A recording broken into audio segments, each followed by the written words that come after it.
How's it going, everybody? I'm Jeff Slakey here at Turning Pointe Survivor Advocacy Center, and I'm talking with Maddie Allred, who is the summer intern here, and we've talked over the years. She's part of Forest Festival Royalty Court, but this summer doing some good work with Turning Pointe. How are you? I'm good. How are you? I'm great, thank you. We're talking about the upcoming Resilience 5K run. It is on August 12th.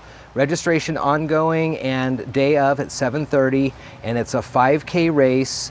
Tell me a little bit about the resiliency run and the connections with you and the connection with Turning Pointe. Yeah, so the Resilience Run is going to be in honor of my mom, who passed away this last October. She was a survivor and a runner. She loved to run. And so it has always been a dream of her to do a run in Mason County for survivors, to show that they have support and that they're not alone. And that's the main goal of this. It's prevention and it's advocacy, so letting people know about this cause and this issue. An opportunity for folks to be seen out in the community. Yeah. Very amazing. You talked about your mother. If you could, please elaborate more on her story, her journey, and how she ended up here at Turning Pointe, and then the services that you and her were able to receive. Yes, my mom left her partner in 2020, and Turning Pointe was able to help her get a protection order, which means that her abuser wouldn't be able to come within, I think it's 500 feet of her, and no contact, and they couldn't show up at her work or any place that she was associated with. And that protection order included myself and my brother. And that was really key because it gave us this space to feel safe and to live our lives unimpeded. And I don't think that would have happened without Turning Pointe. Fortunately enough, we were able to stay in our own home. A lot of survivors aren't, and Turning Pointe provides a home for them in the meantime until they can find a more permanent place to live. But I was so lucky to be able to stay in my own house. That was really a blessing. And that has been, I mean, over these last couple of years for you, this has been your formidable teenage years that you've been going through this. How's that been? It's been hard, but it puts things in perspective. When I go to school and I hear people talking about, like boy problems or, Jenny won't talk to Becky, I'm like, oh, that seems really hard. Like it makes everything seem a lot smaller.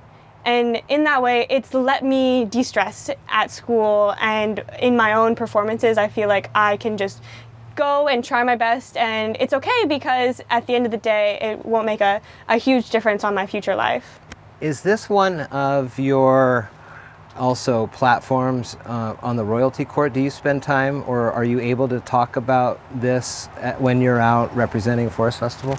Not so much. When I'm representing Forest Festival, it's mostly, to be totally honest, it's mostly pictures. Sure. Like I'm there and I wear the crown and I say hi to the kids and I say, oh, I'm Princess Maddie, and they get all excited and they're like, do you live in a castle? Uh-huh. And I tell them yes. And it's mostly that. But I wish there was more dialogue, that we would get to talk with more people and get to know the county better. We're just kind of there. Right. But it is really cool to get to see all these new places. I would say is one of the best things that I'm able to do with that. Tell me about your internship here at Turning Pointe, and did you choose Turning Pointe because of your background here, or how did you get hooked up here?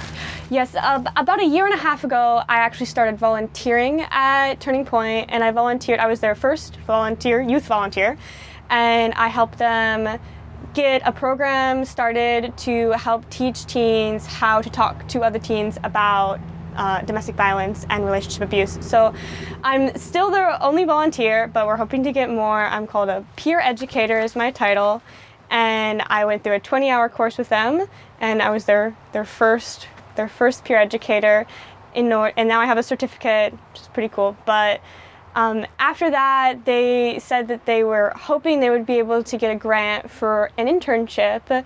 And I was like, I would love to be an intern, even if it's not paid. And just a few months ago, they told me they did get the money for a grant. So I'm their paid summer intern. and I help with their summer programs. So the summer programs here at Turning Point take kids from the inside the shelter and outside clients, and we play with them and we teach them about prevention and, consent. Like, it's okay to say, I don't want to hug Auntie Michelle if you don't want to hug someone, you don't have to. That's okay. And that's not something that all kids know. And just providing a safe space for them, because they might not have that elsewhere.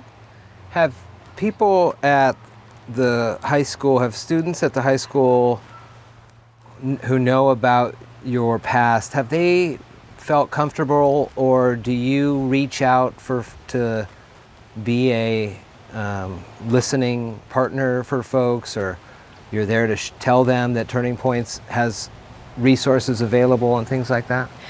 To a degree. I know it's a really hard subject, so it doesn't always come up in casual conversation, but I have had a few friends that have approached me about like their own experiences, and I've even had a couple people like ask me how they could get in touch with Turning Point and use their services, and I felt really, really glad that I could be that segue to help them.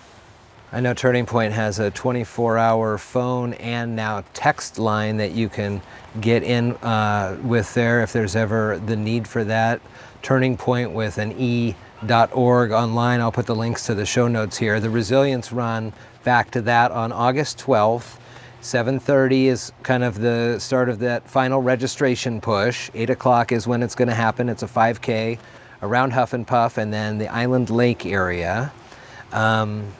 What more do we need to know about the Resilience Run? Well, it's a run and a walk. So you don't have to run if you don't want to. If you want to show up and support and just walk, that's totally cool. I know a lot of my family members are older and they're like, we're going to come. They're like, but we're not going to run. And I was like, that's totally fine. I personally am going to run, but that is something that everyone I feel like should know is like, you're welcome to come and support, but you don't have to run if you're unable to. The other things that Turning Point does throughout the year, of course, they have the Power of the Purse, which is one of their major fundraisers, and Gina Blanchett-Reed, their executive director, is always out spreading the good word of what Turning Point Survivor Advocacy Center has.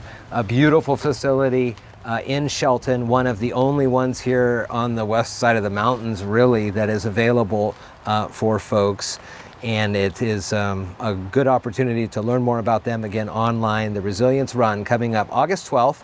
8 o'clock is when it starts. It's a 5K run and walk, and hope to see you out there. It's a great cause and will be a real nice, I'm sure there's going to be a lot of emotions running through as you get ready to start that. Yeah, there will be, but I think it'll be really healing for me to get to participate in something that my mom loves so much and to share her story over and over again, because it's a story that is worthy of being heard.